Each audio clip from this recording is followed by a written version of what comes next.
चरणम शरणम गच्छामि। मैं राधारमण त्रिपाठी। अभी का दूसरा वीडियो मेरी गलती से मेरा दूसरा वीडियो डिलीट हो गया। अभी थोड़ी देर पहले अपलोड होने की बजाय वो डिलीट हो गया। काफ़ी अच्छा 8 मिनट का था, लेकिन मैं भी थोड़ा ज़िद्दी स्वभाव का हूँ, तो मैंने सोचा कि नहीं, उसको बना के ही दूसरा डाल ही दूंगा आज ही, क्योंकि कल भी कर सकता था, लेकिन मेरे मन में वो कुछ चलता रहेगा जब तक कि उसको बना न लूँ। तो इसके पहले वीडियो में मैंने कहा था कि लोकल लोगों को प्राथमिकता दी जाए और वहाँ के लोगों से उनका परिचय कराया जाए जो प्रचार करने जाते हैं, और एक जगह से दूसरे जगह ज़रूर जाना चाहिए। परम जी भी ले जाना चाहते थे, क्योंकि लोगों के मन में थोड़ा देखने की, सुनने की लालसा भी रहती है, इच्छा रहती है कि जो बाहर से आए हैं वो कैसे समझाते हैं, कैसे सिखाते हैं।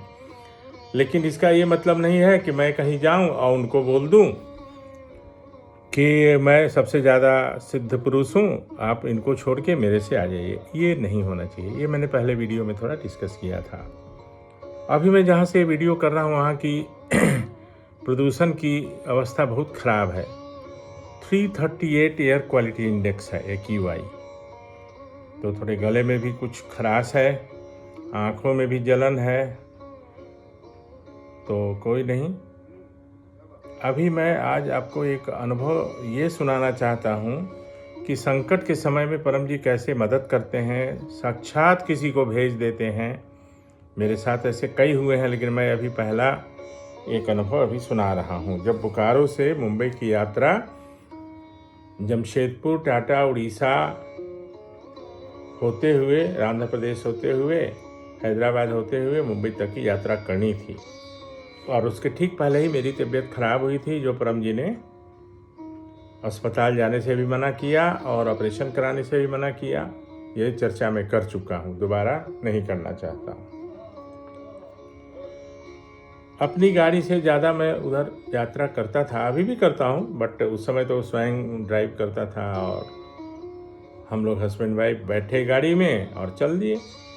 तो इस बार का जो रूट था वो था बोकारो से मुंबई आने के 3-4 रूट हैं, मतलब, लेकिन इस बार हम लोगों ने चुना कि बोकारो से जमशेदपुर, जमशेदपुर से उड़ीसा, उड़ीसा से आंध्र प्रदेश, आंध्र प्रदेश से हैदराबाद होते हुए, शोलापुर होते हुए मुंबई। तो जब मेरी तबीयत खराब हुई थी तो 1.5 साल तक परम जी ने मुझे, वो तो नीम की 3 पत्ते की गोली सुबह में पहले वही खाना था, लेकिन चूंकि उसमें उनकी वाणी थी, इसलिए उसका इसका मतलब ये नहीं कि सबको नीम की गोली खाएंगे तो वैसे ठीक हो जाएगा, क्योंकि उसमें परम जी का आशीर्वाद था, उनकी वाणी थी। तो लेकिन मुझे एक प्रॉब्लम क्या हो रहा था कि मैं झुक नहीं सकता था ज़्यादा। जैसे झुक के इवन पानी बाल्टी से निकालना, नहाना इत्यादि, अगर शावर नहीं चल रहा है तो दिक्कत होती थी। और लेकिन मुझे अर्जेंट हो गया मुंबई जाना, तो मैं और अम्बू, हमारी वाइफ, बैठी, हम लोग गाड़ी में बैठे और चल दिए। उस समय स्टीम गाड़ी मेरे पास थी, स्टीम, मारुति स्टीम। तो अच्छी यात्रा चल रही थी, और यात्रा के पहले तो परम जी का मैं पत्र करके ही यात्रा करता हूँ। तो जब आंध्र प्रदेश में हम लोगों ने इंटर किया, आंध्र प्रदेश में हाईवेज पे, तो हाईवे के दोनों तरफ नीचे खेत होते हैं, जो लंबे यात्रा में आप लोग गए होंगे तो देखे ही होंगे। आजकल तो 4 लेन सब बन गए हैं। तो हम लोग कुछ गपशप करते चले जा रहे थे, और 2 किलोमीटर तक गोधली बेला मतलब कि शाम और दिन और रात के बीच का जो समय होता है उसे गोधली बेला कहते हैं। और उस समय धीरे धीरे शाम या माने रात होने को आती है, लेकिन रात पूरी नहीं होती है। तो 2-3 किलोमीटर तक आराम से आदमी देख लेता है, और कोई एकदम बिल्कुल सुनसान सड़क थी। हम लोग चले जा रहे थे, कोई ना आगे गांव, ना दुकान, ना कोई कॉलोनी, ना कोई ऐसा कुछ नज़र नहीं आ रहा था। इसी बीच में हमारी गाड़ी पंचर हो गई। पीछे का दाहिना टायर मुझे अभी भी याद है, वो पंचर हो गई। तो मुझे तो चिंता हुई और अम्बू को ज़्यादा हुई। क्यों? क्योंकि वो समझती थी कि ये तो इतना सामान, और जब हम लोग जाते थे घर से वहाँ मुंबई तो काफ़ी सामान वान लेके जाते थे।